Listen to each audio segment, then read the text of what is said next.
मी आहे तुमच्या सरांची क्यूट अनु आणि मी आज आलेले आहे माझ्या उषा आत्याच्या घरी. तर त्यांनी आत्ताच नवीन फर्निचरचं काम केलेले. तर आपण खाली जाऊया आणि बघूया ते कसं आहे.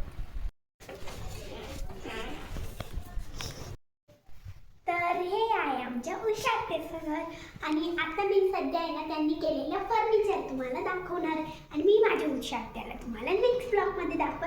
तर सर्वात पहिले आपण त्यांचे किचन बघूया. या हे आहे त्यांचे किचन आणि बाजूलाच त्यांचं देवघरही आहे. तर तुम्ही बघू शकता त्यांचं किती छान हे देवघर आहे.